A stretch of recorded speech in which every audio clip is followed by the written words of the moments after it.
Moeen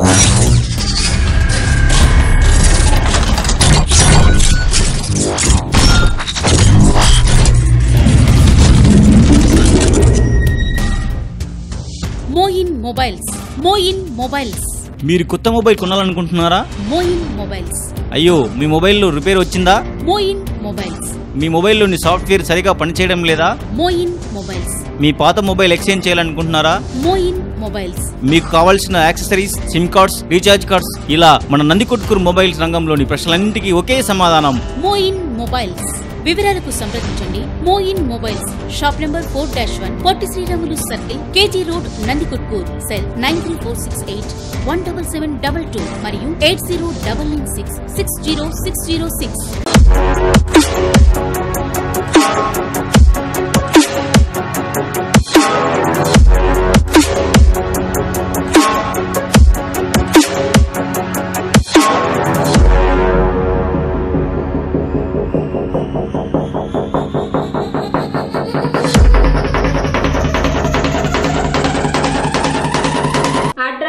TVS showroom వెనుక Nandikotkur.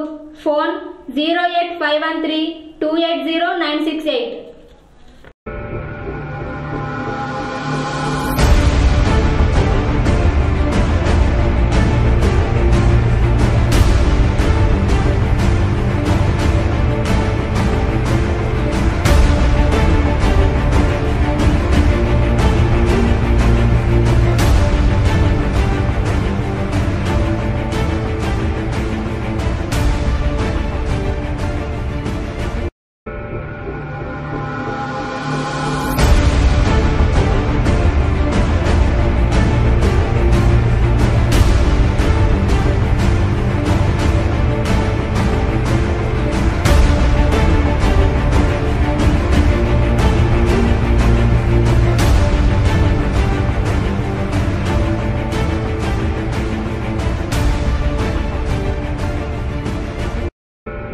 Welcome to NDK news. మన నందికొట్కూరు మన వార్తలకు స్వాగతం. ఈనాటి ముఖ్యాంశాలు.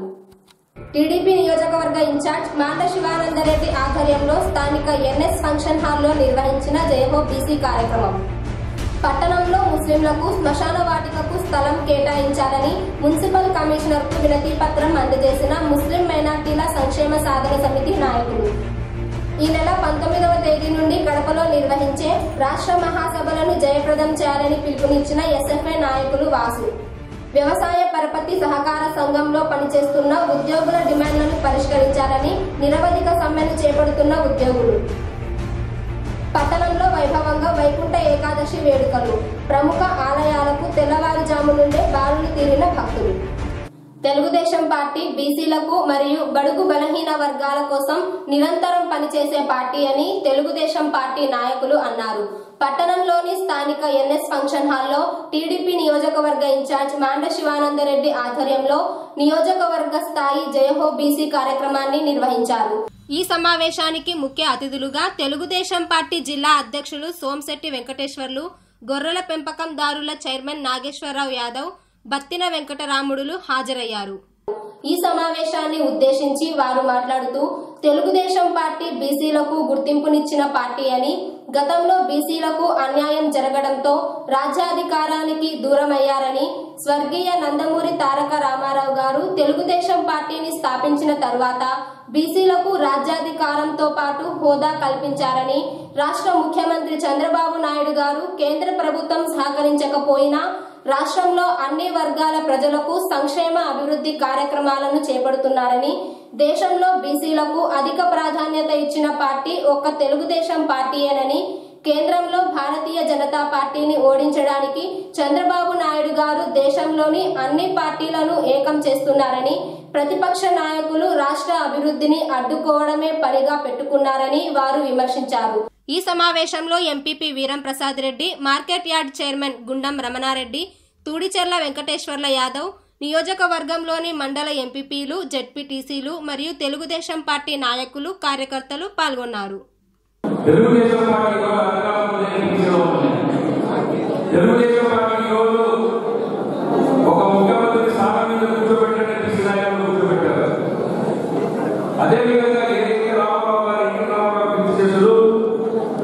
తెలుగుదేశం పార్టీ అధికారంలో వచ్చిన తర్వాత ఆయన ముఖ్యమంత్రి అయిన తర్వాత కొంతమంది పెద్దలు బీసీ నాయకులు ఒక మామూలు కార్యకర్తగా కింద కూర్చోబెట్టి వాళ్ళ పైన కూర్చొని అవమానపరిచేవాళ్ళు.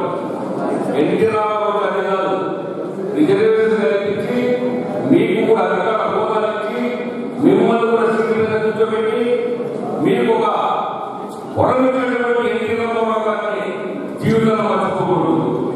మీకు కూడా రాజకీయం కేంద్రీకరించారు.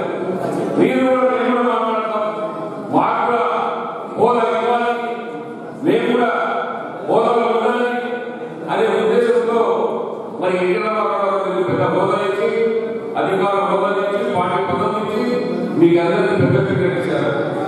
దాన్ని మర్చిపోకుండా ఈ రోజు చంద్రబాబు నాయుడు దాన్ని పరిపాలిస్తూ ఈ రోజు బీసీలు మొన్న 2014 ఎన్నికల్లో తెలుగుదేశం పార్టీ అధికారం రాజధానిలో 38 బీసీ దక్షిణ సభ మన ముఖ్యమంత్రి గారు అడ్రస్ చేయడం జరుగుతుంది. ఆ సభలో బీసీ నాయకులకు ఇంకా ఏమన్నా లోటుపాట్లు ఉంటే అవి కూడా రాబోయే ఎలక్షన్ మేనిఫెస్టోలో పెట్టి సమృద్ధిగా బీసీలకు న్యాయం చేసే ఉద్దేశంతో ఈ రోజు మనం ఇక్కడ బీసీ సభ నిర్వహిస్తున్నాం. సో ఇది రాజమండ్రికి బ్రహ్మాండంగా మీరు ఈ 4 సంవత్సరాల్లో మేము ఏం చేశామో తెలియజేయడం, మీరు కూడా బ్రహ్మాండంగా ఆ రాజమండ్రిలో జరిగే సభను విజయంగా చేయాలని కోరుకుంటున్నాను. తెలుగుదేశం పార్టీ మన అన్న మన ఎన్టీ రామారావు గారు యొక్క ప్రత్యేకత ఏమంటే ఇద్దరికి అంటే ఒక పక్క బీసీలకు ఇంకో పక్క మహిళలకు రిజర్వేషన్ అంటే పొలిటికల్ రిజర్వేషన్ కల్పించిన మొదటి వ్యక్తి భారతదేశంలో మన ఎన్టీఆర్ గారు.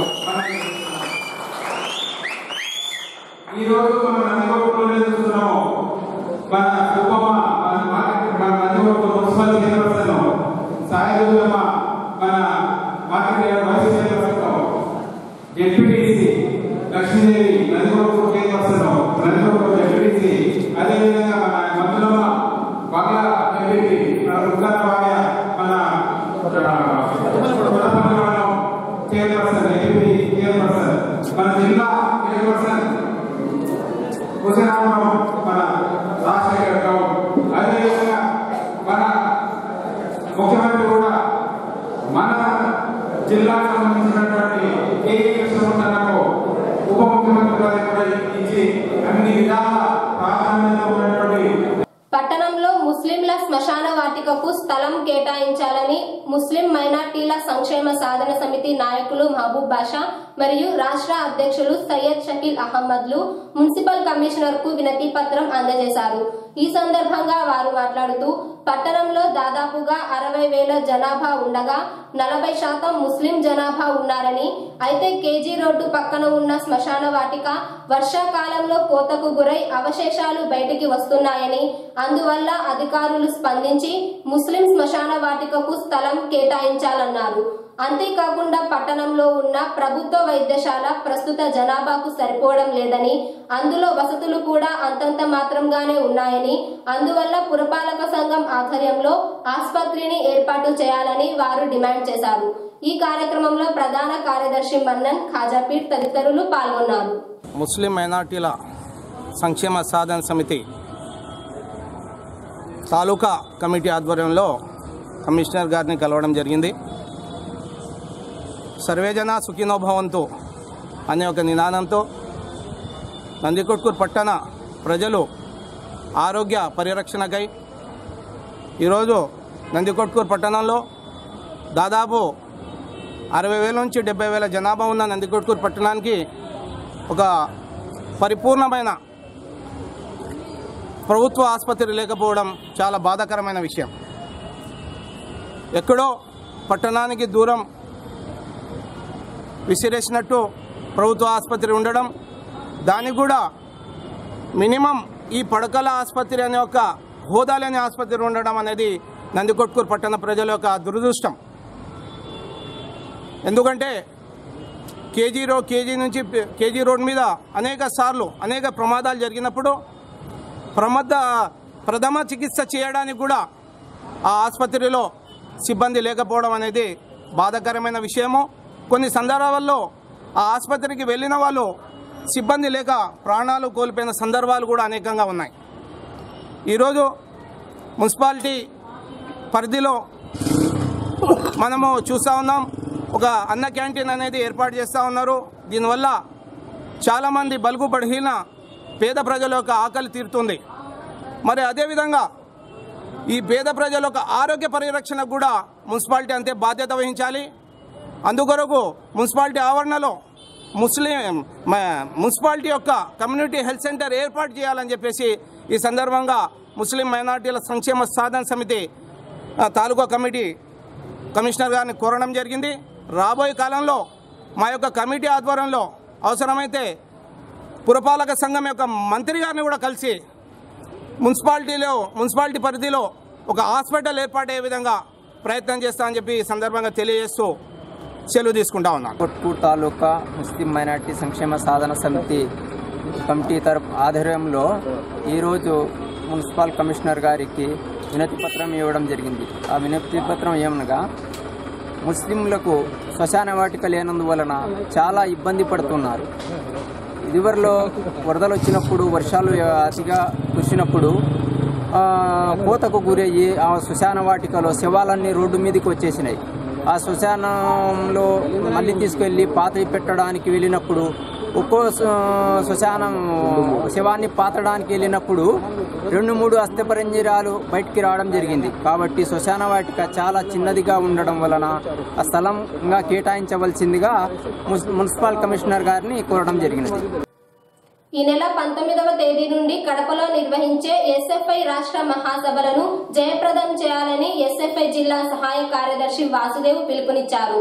ఈ సందర్భంగా ఆయన మాట్లాడుతూ, కేంద్ర ప్రభుత్వం ఎన్నికల ముందు అనేక హామీలను ఇచ్చిందని, తీరా అధికారంలోకి వచ్చిన తరువాత ఆ హామీలను విస్మరించిందని, ప్రత్యేక హోదాతో పాటు విభజన హామీలన్నింటినీ అమలు చేయాలని, అంతేకాకుండా తెలుగుదేశం పార్టీ యువతను విద్యార్థులను మోసం చేసిందని, బాబు వస్తే జాబు వస్తుందన్న నినాదంతో అధికారంలోకి వచ్చిన తెలుగుదేశం పార్టీ ప్రస్తుతం ఉన్న అవుట్సోర్సింగ్ ఉద్యోగాలను కూడా ఊడగొడుతున్నాయని, కేజీ నుండి పీజీ వరకు ఉచిత విద్యను అందిస్తామన్న రాష్ట్ర ప్రభుత్వం గత 4 సంవత్సరాలు గడిచినా అటువంటి చర్యలు చేపట్టకపోవడం దురదృష్టకరమని, తెలుగుదేశం పార్టీ నిరుద్యోగ భృతి ద్వారా కేవలం 1000 రూపాయలను ఇచ్చి వృద్ధులతో సమానంగా చూస్తుందని ఆయన ఆరోపించారు. కడపలో జరిగే ఎస్ఎఫ్ఐ రాష్ట్ర మహాసభలను జయప్రదం చేయాలని ఆయన కోరారు. ఈ నెల 19, 20, 21 కడపలో ఎస్ఎఫ్ఐ భారత విద్యార్థి ఫెడరేషన్ రాష్ట్ర మహాసభలు జరపడం జరుగుతుంది. ఆ రాష్ట్ర మహాసభలను జయప్రదం చేయవలసిందిగా నందికొట్కూరు డివిజన్ నుండి మీకు ఈ విద్యార్థులకు, పేద విద్యార్థులకు తెలియడం జరుగుతుంది. ఈ రాష్ట్ర మహాసభల ముఖ్య ఉద్దేశం, మన దేశ ప్రభుత్వం అయినటువంటి కేంద్ర ప్రభుత్వం, బీజేపీ ప్రభుత్వం అయినటువంటి నరేంద్ర మోడీ ఎన్నికల ముందు ఎన్నో హామీలు ఇచ్చినాడు. కోట్ల ఉద్యోగాలు ఇస్తా అని చెప్పి ఇప్పటి వరకు లక్షల్లో కూడా కాదు, కనీసం వేలల్లో కూడా ఉద్యోగాలు ఇవ్వని పరిస్థితి ఉంది. అదేవిధంగా మన రాష్ట్రంలో చంద్రబాబు నాయుడు గారు బాబు వస్తే జాబు వస్తుందని ఆయన చెప్పినారు. కానీ ఆయన చదువుకున్న ప్రతి ఒక్క విద్యార్థికి జాబ్ వస్తుందని చెప్పినారు ఆయన వస్తే.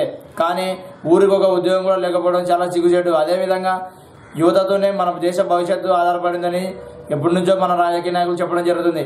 కానీ అదే యువతకు ముసలి వాళ్ళతో సమానంగా నిరుద్యోగ భృతి 1000 రూపాయలు ఇవ్వడం జరుగుతుంది. 2000 ఇస్తా అని చెప్పి చంద్రబాబు నాయుడు గారు 1000 రూపాయలు ఇవ్వడం జరుగుతుంది.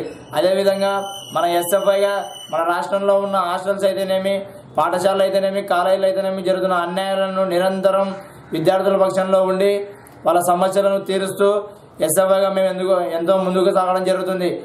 ఇలాంటి కార్యక్రమాలను చేస్తూ మేము కడపలో ఈ రాష్ట్ర మహాసభలను జయప్రదం చేయవలసిందిగా మేము అందరినీ కోరుతున్నాము. వ్యవసాయ పరపతి సహకార సంఘంలో పనిచేసే ఉద్యోగులు తమ డిమాండ్లను పరిష్కరించాలని కోరుతూ నిరవధిక సమ్మె చేపట్టారు.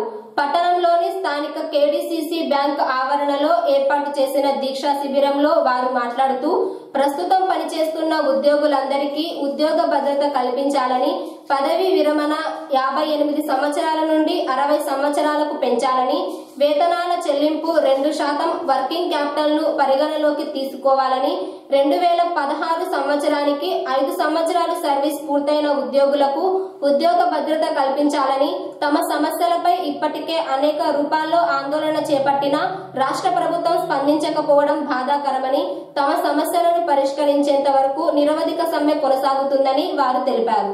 నందికొట్కూరు సొసైటీ సీఈఓను. నేను 5 మంది సొసైటీ సీఈఓలు మరియు సిబ్బంది ఈరోజు స్టేట్ యూనియన్ వారు నిరవధిక సమ్మె చేయమని చెప్పడం మా యూనియన్ జిల్లా యూనియన్కి చెప్పడం జరిగింది. ఆ యూనియన్ మేరకు మేము ఈరోజు 2వ రోజు నిరవధిక సమ్మెలో పాల్గొంటున్నాము. ఈ మా నిరవధిక సమ్మె పోవడానికి మెయిన్ కారణం వచ్చేసి మేము ఎన్నో ఏళ్ల నుంచి పని చేస్తున్నాం. మాకు దానికి పనికి తగ్గ జీతాలు లేకపోవడము మరియు మమ్మల్ని ఉద్యోగస్తులుగా ఎవరు గుర్తించకపోవడం, ఆయన ఎన్నోసార్లు గవర్నమెంట్కి వినతి పత్రాలు అన్నీ చెప్పినా మా పట్ల సానుకూలంగా స్పందించకపోవడం వల్ల మేము ఈ సమ్మెలోకి పోతున్నాము. మాకు 50-60 ఉద్యోగ భద్రత ఇవ్వాలని ఒకటి ఇంకోటి పదవి విరమణ 58 ఏళ్ల నుంచి 60 ఏళ్ళకి పెంచాలని ఒకటి కేంద్ర గవర్నమెంట్ ఆమోదించిన చట్టం ప్రకారం 18,500 కనీస వేతనం ఇవ్వాలని చెప్పి మేము డిమాండ్ చేస్తున్నాం. మాకు ఇంతకుముందు ప్రకాష్ బక్షి వైద్యనాథన్ ఫండ్స్ లోపు కూడా మాకు చెప్పినారు, దాని ప్రకారం ఇవ్వాలని చెప్పి మేము కోరుతున్నాం. పట్టణంలో వైకుంఠ ఏకాదశి సందర్భంగా భక్తులు ఆలయాలకు పోటెత్తారు. స్వామివారిని ఉత్తర ద్వార దర్శనం చేసుకునేందుకు తెల్లవారుజామున 4 గంటల నుండి స్థానిక అమ్మవారిశాల, అల్వాల సత్రంలోని వెంకటేశ్వర స్వామి ఆలయాలకు భక్తులు బారులు తీరారు. ఈ సందర్భంగా ఆలయ పూజారి మాట్లాడుతూ, సూర్యుడు ఉత్తరాయణానికి మారే ముందు వచ్చే ధనుర్మాస శుద్ధ ఏకాదశినే వైకుంఠ ఏకాదశి అంటారు. ఈ రోజున వైకుంఠ వాకిళ్లు తెరుచుకొని ఉంటాయని భక్తుల నమ్మకం. ఈ రోజున మహావిష్ణువు వాహనారుడై 3 కోట్ల దేవతలతో భూలోకానికి దిగివచ్చి భక్తులకు దర్శనమిస్తాడు. అందుకే దీనిని ముక్కోటి ఏకాదశి అని కూడా అంటారు. వైకుంఠ ఏకాదశి అనగా వైకుంఠ అని చెప్పి అనగా సమస్తమైనటువంటి పాపములను నివారణ చేసేటువంటి యొక్క సుదినం. ఈరోజు 33 కోట్ల దేవతలు ఈరోజు ఆ వైకుంఠవాసుని దర్శించుకునేటువంటి, వైకుంఠవాసుడు అంటే సర్వ పాపములను కూడా నివారణ చేసి ఆజరవర్చే శోభలాభివృద్ధి కలిగించేటువంటి వాసుడు అతనే వైకుంఠవాసుడు. ఆ వైకుంఠవాసుని యొక్క దర్శనం కోసము 33 కోట్ల దేవతలు కూడా ఈరోజు స్వామివారి దగ్గరకు వచ్చేసి దర్శనం చేసుకునేటువంటి రోజే ఈ వైకుంఠ ఏకాదశి. తర్వాత ఈ వైకుంఠ ఏకాదశి అనగా ఈ యొక్క కుబేరుడు నవనిధులకు అధిపతి అంటూ సమస్తమైనటువంటి నిధులన్నీ కూడా తన దగ్గర దాచుకొని ప్రజలకంతా కూడా ఇబ్బంది పెట్టేటువంటి వాడు. అతనిని 3 అడుగుల యొక్క స్థలం తీసుకుని వామనావతారంలో పాతాళములోకి తొక్కినటువంటి యొక్క రోజు కూడా. అయితే ఈ నవనిధులకు వీటికి అన్నింటికి కూడా 4 మాసములు మీరు కాపలం తెలిసి ఆ యొక్క వైకుంఠవాసుని ఆ యొక్క బలిచక్రవర్తి వేడుకున్నాడు. ఆ వేడుకున్నటువంటి యొక్క పరిస్థితి చాతుర్మాస్య వ్రతమని వస్తుంది. ఈ 4 నెలలు కూడా నవనిధులకు ఆ వైకుంఠవాసుడు కాపలగా ఉండి ఈరోజు మళ్ళా వైకుంఠం చేరుకొని సింహాసనం అధిష్ఠించేటువంటి రోజు. ఈరోజు ఆయన 4 నెలలు నవనిధులకు కాపలగా ఉండి వచ్చి సింహాసనం అధిష్ఠించినటువంటి రోజు కనుక ఈరోజు ఆ స్వామిని, ఎందుకంటే జగత్తును పరిపాలించేటువంటి వాడు శ్రీమన్నారాయణమూర్తి కనుక పరిపాలకుడు సింహాసనం మీద అధిష్ఠించిన రోజు కనుక ఈరోజు వచ్చేసి 33 కోట్ల దేవతలు కూడా ఆయన దర్శనం చేసుకుని పునీతులైనటువంటి యొక్క సుదినమే ఈ యొక్క వైకుంఠ ఏకాదశి. దీనికి ముక్కోటి ఏకాదశిని కూడా వేరు. ముక్కోటి ఏకాదశి అంటే 33 కోట్ల దేవతలు దర్శించుకునేటువంటి రోజు కనుక ఇది ముక్కోటి ఏకాదశి. ఈరోజు ఉపవాసం ఉండి రేపు ఆ యొక్క ద్వాదశి రోజు మళ్ళీ స్వామివారికి నివేదనలు చేసి ఉపవాసం వదిలిపెట్టేసి అతిథభ్యాగతులు కూడా భోజన తాంబూలాలను సమర్పించి ఆ భోజనం చేసుకున్నట్లయితే ఈ యొక్క వైకుంఠ ఏకాదశి వ్రతము పూర్తవుతుంది. ఇవి ఈనాటి నందికొట్కూరు నియోజకవర్గంలోని వార్తా విశేషాలు. మరిన్ని తాజా వార్తలకై రేపటి బులెటిన్లో కలుద్దాం. ధన్యవాదాలు. ఆన్సర్ కమ్యూనికేషన్ వారి special offer Redmi note 5 pro mobile 15,500 విలువ చేసే మొబైల్ కేవలం 14,999 రూపాయలకు మాత్రమే. మా వద్ద అన్ని రకముల మొబైల్స్ లభించును. Address answer communications, Patel centre, Nandikotkur.